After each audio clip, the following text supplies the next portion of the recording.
Hey guys, Mr. again for another video today, and we are back. And in this one, we aren't doing an NHL 18 video. We're still doing an NHL video, of course, though. And we're here with my whiteboard, which you guys probably haven't seen in quite some time. Actually, you guys may have never even seen this, to be fair. But yeah, it's been quite a while. So what are we doing in today's episode? Today we are going to, or today's video I should say, today we are going to be overlooking the first round of the 2018 NHL entry draft to give you my thoughts and opinions on everything that happened. Now, this is also kind of a channel update because I may or may not have somehow managed to broke my Elgato. So yeah, I'm trying to get that fixed. By using the minimal or the most minimal amount of money possible. I don't know how to word that. But yeah, anyways, I'm trying to use as little money as possible. That's what I was trying to say, to get that fixed. And if worse comes to worse, I have to get a new one, then for sure I will. But yeah, so we're here for this. I'm going to do much more of these videos. Going to be talking about quite a lot of things. Now, I guess let's get right into it. So, obviously, first overall selection to Buffalo went Rasmus Dahlin, obviously the franchise defenseman. There were no surprises there that he went first overall. And to be fair, no surprises for the top two overall selections, with Andrei Svechnikov going to Carolina, second overall, of course. Yeah, so, again, two of the better players, two of the best players probably in the draft, possibly two of the best players in the past two drafts. No offense to Hischier and Patrick, but maybe Svechnikov and maybe Dahlin are just both completely better than both of them, so it's a possibility. But yeah, I forgot to mention, up at the top you can see my little legend, I guess. So in blue marker we have drafted, and in the red marker we have projected, and the website I am using, or the website that I'm using for all the projections is called DraftSite. It has all of these, it has every single player from round 1 to 7 who were projected to go in the entry draft, and they ordered it in their own way. Now, I believe the last time it was updated was June 22nd at like 7:34 p.m.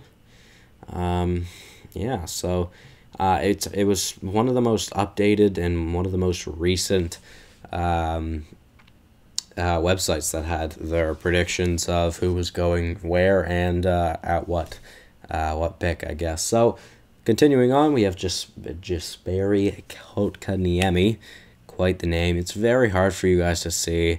I'm going to have to do something different next time I do one of these, I think. But yeah, Jesperi Kotkaniemi goes third to Montreal.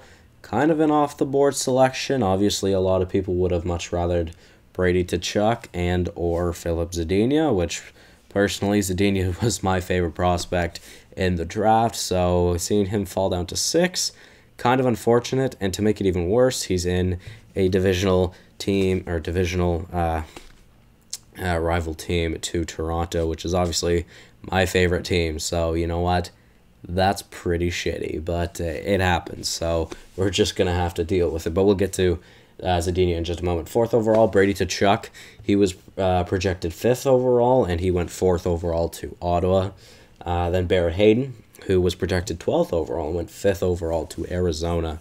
Kind of an off-the-board selection, I'd say, but, I mean, Detroit must have been absolutely losing their shit being able to get Philip Zadina, who is arguably the third best player from this entire draft. So we'll see if that matters at all, him going 6th overall. He was projected 8th by the draft site website. By the way, the website link will be in the description if you guys do want to go and check it out. So moving on to the 7th overall selection, we have Quentin Hughes, the defenseman from the London Knights, I believe. He was projected 6th, and he went 7th to Vancouver. Now on to 8th, Adam Boqvist, the defenseman. I don't know where he was playing. I think he was playing in the SHL, though don't quote me on that. I'm not 100% sure. He went to Chicago, so Chicago getting a big piece that they need, obviously, and a defenseman and a relatively good offensive defenseman could possibly be exactly like Duncan Keith, maybe even better in the future. Obviously, Sweden compared to Canadian, though, so a little bit different. But depending on how good Boqvist can get quick, Boqvist could be even playing with Duncan Keith at one point, which would be terrifying for a lot of teams, I'm sure. So Boqvist was projected 11th, and he went 8th overall. Now on to 9. Right wing Vitaly Kravtsov went to the New York Rangers, projected 10th overall, and he went 9th, like I said already. To round out that top 10, Evan Bouchard, who was projected 7th, and went to Edmonton with the 10th overall selection. And man, did he ever not look happy. I don't know if it's because he's like, I don't want to go to Edmonton, or if it's like, I just don't want to be here. Or maybe it was even like I'm freaking flipping out. I'm so nervous right now. Who knows? I mean, you guys tell me, what do you think? He did not look very happy to be drafted by the Edmonton Oilers organization, which, kind of sucks, but it happens. 11th overall, Oliver Wahlstrom, the left winger. He was projected 9th, and obviously he went 11th to the New York Islanders. And Islanders with back-to-back picks, they get Noah Dobson, who apparently, according to this website, fell off tremendously. On the website, he was projected 4th overall, and he dropped to the 12th overall selection. So the Islanders could potentially be getting a steal there with Noah Dobson. But those back-to-back first-round picks are tremendous for the Islanders, of course. Maybe those two picks in general could make John Tavares want to stay in New York. I mean, it's a possibility, but he's also still trying to rounding up 5 teams for him to talk to, and I know there are a lot of teams interested in him, so we shall see. Moving on to the 13th overall selection is centerman Ty Dellandre. To be honest, I'm not sure how you say his last name, but I don't know. We'll figure it out eventually. He was projected 27th overall from the draft site, but went 13th to Dallas. 14th overall was Joel Farabee. There we go. He was projected 14th overall and went 14th overall to Philadelphia. And we'll get back to Philadelphia in just a minute. 15th overall, we have Grigory Denisenko, who was projected 26th and went 15th to the Florida Panthers. Don't know anything about Denisenko, to be honest with you guys, but we'll see how he does. Then right wing Martin Kaut goes to Colorado, who I believe is a Czech. He was projected 31st, so projected to be the last pick of the first round, and he went 16th to Colorado. Then 17th, Ty Smith, the defenseman. Where did he play? I'm not sure. I want to say the CHL. Not 100% sure about that, though. He was projected 15th, and he went 17th to New Jersey. So New Jersey getting another good defenseman that they could maybe use. I mean, they have a pretty solid top 4, I would say. I mean, it's obviously not the greatest top 4, but I still think it's pretty damn good. Then we go to the 18th overall selection with the Columbus Blue Jackets. They picked Liam Foudy, who was actually projected the first player to go in the second round by the draft site, but they were wrong by quite a decent amount. So that was the 18th overall selection, the only pick from Columbus in the first round. And then we move on to the 19th selection, who was centerman Jay O'Brien, who I've never heard of until this draft, which is interesting. Like I said, I don't know anything about him. I've never heard of him. He was projected 42nd overall and went 19th, so potentially a risky pick for Philadelphia, and this is why I said I want to get back to Philadelphia, is that they could have they have a tremendous prospect pool right now. It could be so damn good in the future. They could be so damn good in the future, having Sanheim, Provorov, Gostisbehere, Voracek, Simmons, Giroux, Frost, obviously Farabee, O'Brien, and Couturier had a wonderful season last season. All they really need is that goaltender, but by the looks of it, they have one of the best prospects in the draft, or not in the draft, sorry, or of all prospects, I should say, in the goaltending category in Carter Hart. So Philadelphia could be a monster of a team here in the future. Next, we have the 20th overall selection, who was projected 18th overall, was the centerman Rasmus Kupari, who went to the LA Kings. Don't really know anything about him either, to be honest.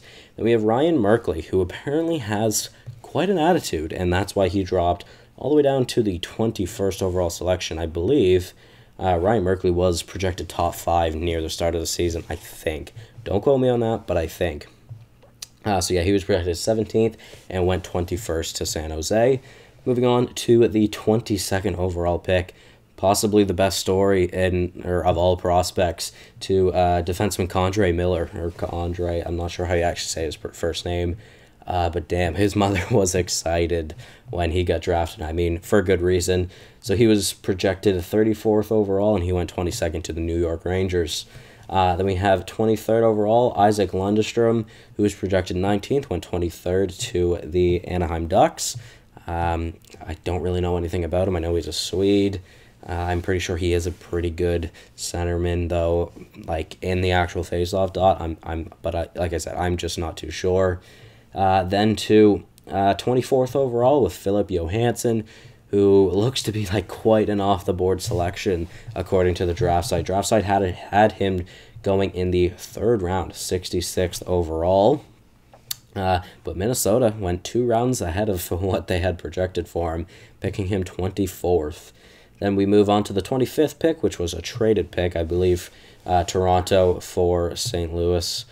They did their little trade, and obviously St. Louis moved up to get Dominic Bach, who is one of my favorite prospects, mainly because he's German, but that name is absolutely tremendous.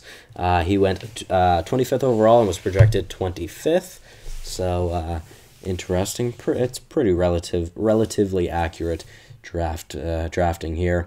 Number 26 was Jacob Bernard Docker, who, again, never heard a single thing about him, don't know who he is. Defenseman, went to Ottawa. We'll see how he does. Like I said, I have no idea who he is. Who knows? Maybe it's the next Erik Karlsson. It's a possibility.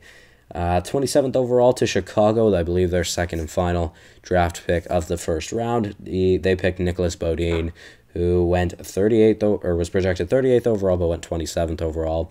Don't really know anything about him. I believe he's Canadian, but again, don't really know anything about him. And next, the 28th overall selection to the New York Rangers was Niels Lundqvist, who is a defenseman, and he was projected 52nd overall, but went 28th. So quite a significant jump, as you could say, for Niels Lundqvist. Then number 29 was defenseman Rasmus Sandin, drafted by yours truly, Toronto Maple Leafs, but nope, drafted by the Toronto Maple Leafs. And I don't know anything about him. I know he's a pretty short right-handed defenseman, I believe, and I think he's got a good offensive upside to him. He was projected 21st overall and went 29th, so maybe a bit of a steal for us. And I thought it was pronounced Rasmus Sandin, but when Dubas announced it, apparently it's Rasmus Sandin. I don't know how it's pronounced. You guys are going to have to let me know in the comments. Next, to the 30th overall selection, we have centerman Joe Veleno, who was drafted by Detroit. And man, Detroit had one hell of a freaking draft, especially the first round drafting. Getting a steal in Philip Zadina at 6th overall, and then getting a steal in Joe Veleno at 30th overall. Why he dropped so much, no one knows, as of right now at least. Will we ever know? Who knows? He was projected 13th and went 30th. So, like I said, he dropped immensely, although still maybe not as big of a drop as Philip Zadina. I mean, obviously, it is a much bigger drop projection-wise, but Zadina going to 6th, I find is quite surprising. I don't know why he was projected 8th. I had him projected 4th. So, clearly, most people were wrong for that, for the Zadina thing. But, unfortunately, Detroit is looking to be a hell of a lot better, and that rebuild could end very soon. And the last selection of the first round was Alexander Alexeyev, who is a Russian named Alex, going to the Capitals. Tremendous. He was projected 25th overall and was obviously selected 31st overall.